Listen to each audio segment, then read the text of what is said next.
I hope something tomorrow will come and you and me will go, what the fuck is that? I don't get it. I don't understand it. That would be quite healthy. It would be quite fun for the kids, for sure. Laurent Garnier, thank you for your time. I'm very happy to speak with you because I am a big fan of you and your music. Grazie. Prego. Laurent, we are living a big first time in the history of electronic music. The course of things was interrupted by the pandemic. How do you feel about this? Well, it's not electronic music history. It's the fact that we could get together and go to club and dance together. Luckily, some people were able to be at home and make some music. I mean, there's been a lot of production. It's been quite prolific music-wise, but I guess nobody was expecting to be stopped. Yes. It was quite brutal. I think it was difficult for a lot of us, and me included, because it felt very hard because I could not get my dose of togetherness, with people and stuff like that. I mean, at least we could still express ourselves with the fact of perhaps, doing mix from home and doing, we could do some stuff from home. But what I miss the most is the interaction with the public and being able to play out, tell a story with people and, get the vibe. And that I missed very much. That was very difficult for me. We are here to talk about your documentary that will be out in January, Off the Records. And watching the documentary, I discovered that part of your family was fairground people. Yeah. So you were always listening huge hits playing from the carousel sound system. Do you know that in Italy, the term fairground music is often used derogatorily in a bad way? Well, same in France. I mean, you have to understand my father stopped the fairground world when I was 8. Then he still carried on seeing his friends in the fairground, people. And I used to go to fairground places because just telling the name of my grandmother or my grandfather allowed me to go, in carousels and stuff like that for free. So that was fun. But you have to make a big difference between fairground music, which over here as well, it's quite pejorative. It's quite, not a very nice thing to say regarding music. But then again, having grown up in a surrounding where music was played loud, and usually back then, in the 70s when I was young, the fairground were actually playing quite good music because they had access to the same record sellers that were selling records to jukebox and places like that. So they were, the hippest top 50 records. Yeah, maybe my first encounter with loud music in some kind of not a club environment, but a festive environment was in fairground. And I think it really, it had an impact for sure. Yeah. Off the Records is full of incredible stories, I think.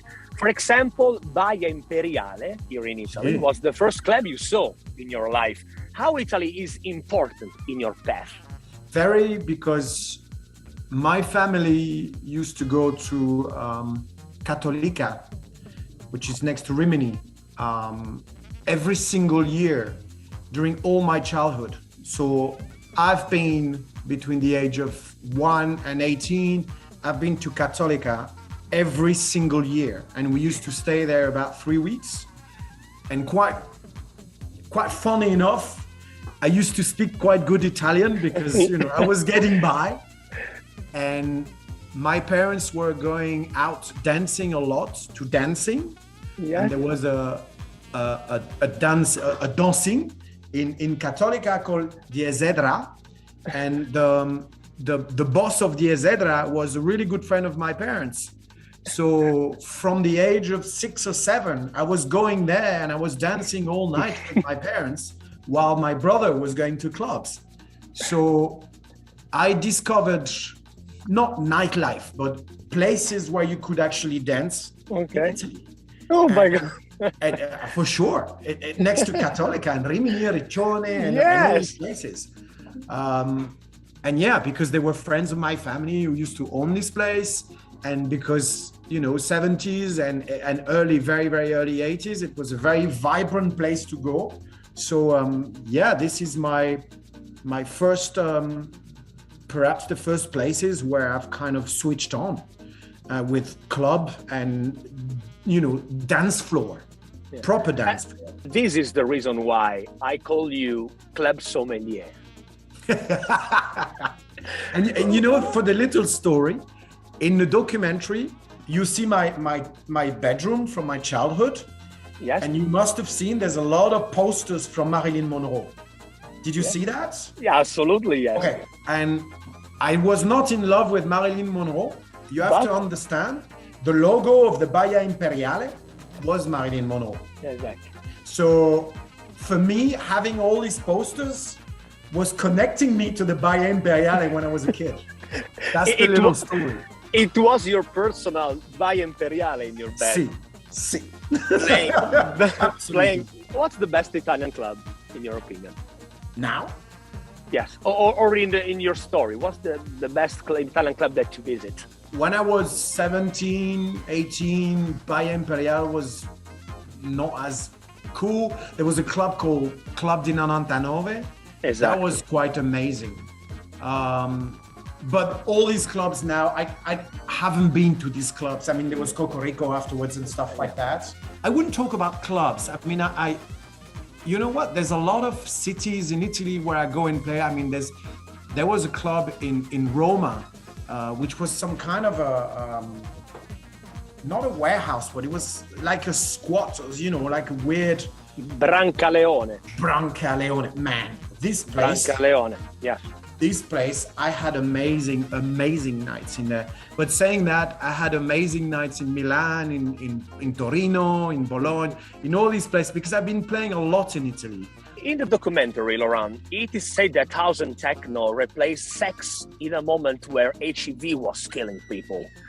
Do you think electronic music can still replace sex? I mean, it's this guy called Peter who says that. And yes. He was more talking about the fact that the arrival of ecstasy in a time where AIDS was very big, where the youth back then were quite scared to have sex because there was still a lot of people dying from it. It was a very different time. And he's saying that the arrival of this new music with the arrival of this new drug in a time where in Europe, not in England, but in France, perhaps in Italy, but in France, in Belgium, where the clubs who used to play this music at the beginning were more gay clubs than straight clubs. There was like something that helped techno to become bigger, to promote it bigger and faster. I can't say that techno replaced sex, no, but all he's trying to say is all of these put together was very important to make techno bigger. Is this your approach in the DJ booth? I mean, having sex with music and the crowd at the same time while you're playing? I think there's a very sensual, perhaps not sexual. Sexual is a bit too strong. I think there's a very sensual relationship when you play records and when you try to tell a story to take people on a journey. The heat, the sweat, the trust, it's quite similar to a very sensual, foreplay. Okay. I think there's to some point, there's a relation which is quite sensual. Yes, for sure. And, a lot of DJs feel like they're kind of dominating as well a bit, the crowd, and stuff like that. So yeah, there is somehow some kind of a relationship which makes it quite sensual, yes. Do you ever feel alone in that festival's DJ booth, sometimes so far away from the crowd? No, because I don't play that much in huge festival. You know, I play more often in clubs and stuff like that. No, in clubs or festival, it's not the place where I feel alone. Being on the road can make you feel quite alone because I usually travel by myself, and the contrast, I mean, I talk about this at the end of the film, but the contrast between arriving in a booth and having 5,000 people cheering up, you can play 2 hours and people would go nuts and you would stop your set, and because you would have to leave early the morning after, you would go back to your hotel, and the contrast between the noise, the crowd, you know, the amount of things that fulfills you, and arriving at the hotel with the silence, and this can be very strong, and this can push you into some kind of loneliness. Yes. You know, you need time sometimes to land from big emotions like that. And when sometimes you don't take that time, it can make it this is the time where you can feel quite lonely. Yes. I think that this is the topic of the industry. It's a topic. And yes, you know, this contrast is scary sometimes. It can be scary. If you're not ready for it, it can be very scary. And that's what I say in the film. I say a lot of people have kind of lost themselves because, of course, it's very fulfilling to be in a surrounding where people are behind you, try to be nice to you, and, you know, fulfilling your desires, and, you know, do you want something? Do you want anything? Can I do something for you? Blah, blah, blah. I mean, this can be very exciting. And if you haven't understood what the other side, yes, it can be dangerous. It's the same for any people that kind of have a very rising job. Do you know what I mean? Yes. Either you can be in cinema, or you can be in music, or you can be, you know, if the higher you get, sometimes the more people you will attract, the more noisy it's going to be, the more people's going to be around you trying to either get something from you or try to, you know, help you or be nice to you. The more, if you don't have these landing moments, if you don't respect these landing moments, if it's a bit too chaotic, it can be very difficult. Yes, for sure. If you're not surrounded with the right people, you know, I mean, I don't have a management or a booking agent that is fulfilling my egocentricity. You know, I'm not an egomaniac guy, and for sure my surrounding doesn't fulfill that.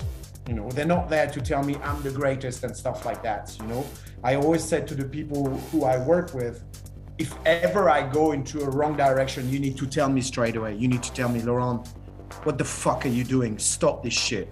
And since the beginning, I've been working with whoever I've been working. I've been very clear about that, you know. We are serious about what we're doing. We are polite. We say thank you. We don't use people. You know, we have a nice, healthy relationship with people. And as soon as one of us go off the road, we're telling each other. And I think it's very important. So if you don't have that kind of surrounding, if you have a manager who only tells you you're the greatest, you're the biggest, and blah, blah, blah, it doesn't work. And you can really lose yourself, definitely. Usually we have the applauses here. Talking about music and your documentary again of the records, I Want to Remember Everything Who's Watching Us will be out in January of the records, the amazing documentary about the life of Laurent Garnier. That I discovered that you have a huge vinyl collection, 55,000. 60,000. 65,000? That you count in meters. I had to do it because of the removal of the collection. I had to calculate the amount of space I had on my walls. Yes, I had to count in meters. I have 1 meter of house and 1 meter of techno. The problem is we calculated 134 meters, yeah. And we missed 15 because I miscalculated. So the architect did 134 meters of wall space, and then when I got with my collection, I had like 30 boxes on the floor, and I went, fuck, what did I do? And I miscalculated it. Do you remember the first and the last vinyl you bought? The very first, I didn't buy it, I stole it. It was a 7-inch from my cousin's collection, and it was a record from Barry White. And I thought, he's not a music guy. I mean, I must have been 6 or 7, okay? And I already felt music was important in my life. And my cousin was like 6 years older than me, seven years old. So he must have been, what, 13? And I thought, no, he's not a music guy. I am. So I need this record. So I took it. That's the very first one I had in my collection. And I still have it today. The very last one I bought, no, I mean, there must have been a few because I go to, I mean, there's no record shop where I live. So I actually, the last records I bought were in some kind of a jumble sale, okay? And I bought a whole box of vinyl. So I can't name one. There was loads of jazz stuff and loads of everything and African music, and I just bought a whole box. What do you think, Laurent, about the EDM phenomenon? What is good for electronic music business, in your opinion? I don't follow it because I don't feel, how can I say? I don't feel part of it as well, at all. So it's the commercial side of it, and why not? But it doesn't, I don't listen to it. It's really not my music, and I don't feel connected to it at all. You know, I think any kind of music which is becoming quite popular at one point, there is a more commercial side to it. We don't have to feel concerned because this is a more techno version, I would say, of commercial music.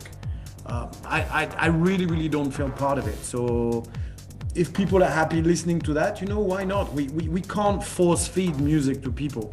All you have to do is be honest when you play music, and I'm honest with the music I play. And if some other people don't want to do their heads in and want to listen to simpler music and, you know, that more commercial, is fine. I don't care. I don't care. Do you think the new generations really know the meaning of the word sacrifice? That in off the records is very, very strong. Well, you know what? I think with COVID, the new generation is really understanding the word sacrifice with COVID. You know, for the last 2.5 years, the kids who were just coming to the age to go clubbing and enjoy themselves and have a normal youth life have been locked at home, not able to get together. I do believe they understand the word sacrifice, but not in the same way as you were talking. I think they do a lot of sacrifices nowadays, but very different ones, very different ones. You know, you don't have to make sacrifices all the time. And I don't feel like I've suffered from any, I don't feel like it was sacrifice. Believed in the cause, and I tried to work for the cause all the time. But I didn't feel like I was making sacrifices. Do you know what I mean? Yes. And I think yes, I think they really do know nowadays with COVID what is sacrifice. I think they understand. Today, everything has been done and heard. Where do you find the new inspiration? I don't know if everything has been heard. For sure, there's been a lot of experiences, that's for sure. So we've heard a hell of a lot, that's for sure. Have we heard everything? I hope not. I hope something tomorrow will come and you and me will go, what the fuck is that? I don't get it. I don't understand it.